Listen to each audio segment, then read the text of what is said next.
Bibi Netanyahu is a foreigner, and he's trying to do what he thinks he should do for himself and his country. I get that. What's Lindsey Graham's excuse? What's Ted Cruz's excuse? Ted Cruz says right into the camera, I was elected, my main goal was to help Israel. Really? How could you get elected on a platform in which you say publicly, my main goal is to help another country? I came into Congress 13 years ago with the stated intention of being the leading defender of Israel in the United States Senate. Right. And I've worked every day to do that. This is deranged. Where's our self-respect? So no, I am way more angry at my leaders than I am at Netanyahu. It's not even close. I don't want to even think about Netanyahu. I'm not interested. I'm very interested in how American leaders could betray their own country. That enrages me. And I just want to say it again. I think anti-Semitism very often is a way to pass the buck. It's their fault. And you see this not just with anti-Semitism, but with this like lunacy about Russia, Russian interference, or, some foreigners always to blame. And maybe there's some truth in all of that. But the real blame lies with us. Why are we allowing this? So true. And I wish more people were talking like that, who have the platforms and the means to do so, but they're not. And that's crazy to me. Why? Because it's so obviously true. It is obvious. Yeah. I can't control Bibi Netanyahu. I can certainly have an effect in the United States. Yeah, I can say, you cannot reelect Ted Cruz. You cannot reelect Lindsey Graham.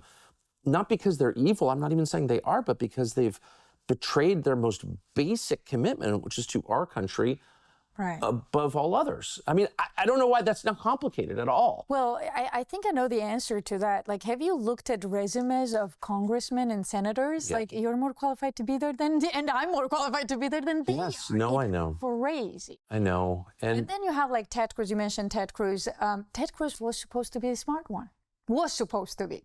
What the heck is going on here? Well, I mean, I think Ted has, it's really interesting because I see when I look at Ted, who I've known for long before I got into politics, and I've known him well, and there are things about him I like, but I see a mirror almost, like I see, so the problem with Ted Cruz is he has a high verbal IQ.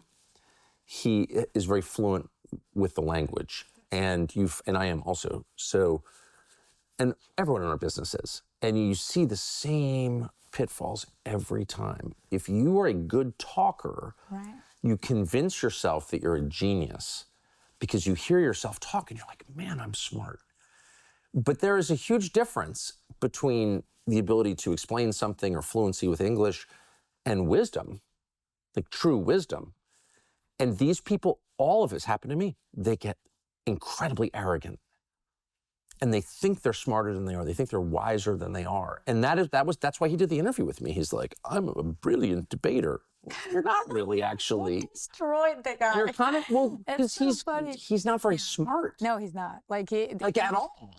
At all. I mean, I know people, especially here, I was just literally outside talking to one of them, who I work with here in our very rural town, who is so dyslexic he can barely speak English. He's a native English speaker. But man, if I have a problem, I'd call him first because he has such deep wisdom. He's like twice as smart as Ted Cruz. So don't mistake verbal intelligence for the sort of intelligence that matters, because it's not the same. I absolutely agree with you. The same goes for Dan Crenshaw. I mean, the guy is, I'm sorry, I had to.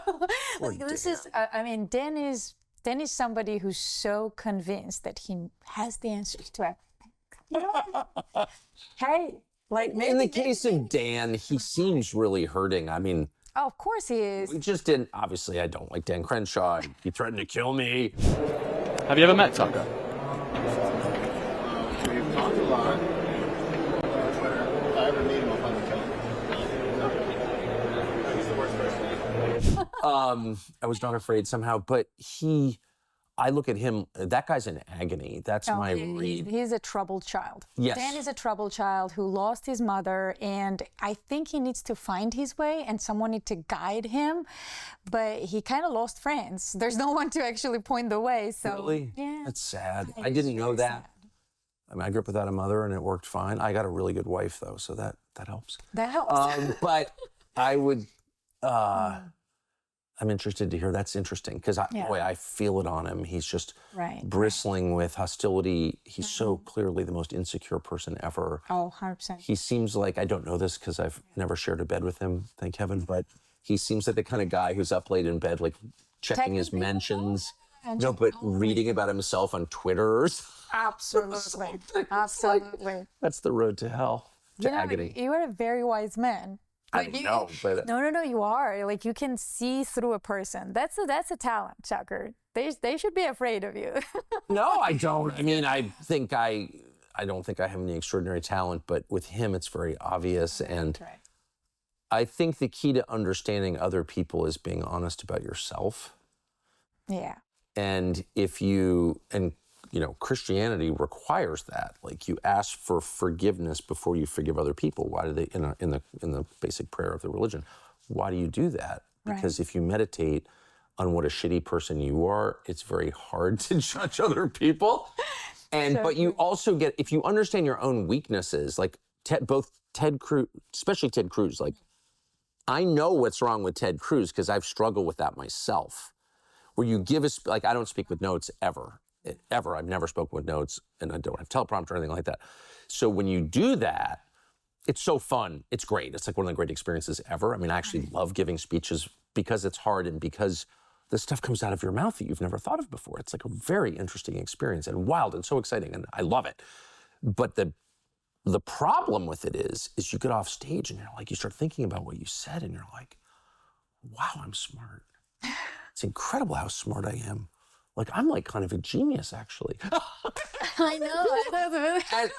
And when I was a kid and I had all these jobs, I kept getting fired. And this buddy of mine was also in television. Like, you got to start giving speeches so you can pay school tuition. So I did, and I gave like over 1,000 around the world. Wow. And he said to me when I first started, he goes, you're going to have this thing where you're going to get off the stage and you're going to be so swollen with self-regard.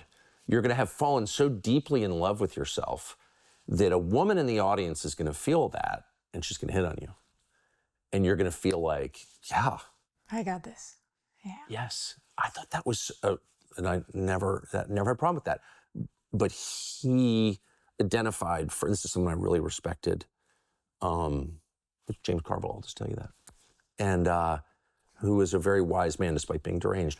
But I, from the very first day I started that public speaking thing, I knew that it could easily wind up with megalomania, hubris, arrogance, it's dangerous. Thanks for watching our YouTube channel. We hope you'll subscribe to it. And by the way, you can hit the little bell on there and get notifications every time we produce a video. We hope you'll do that also.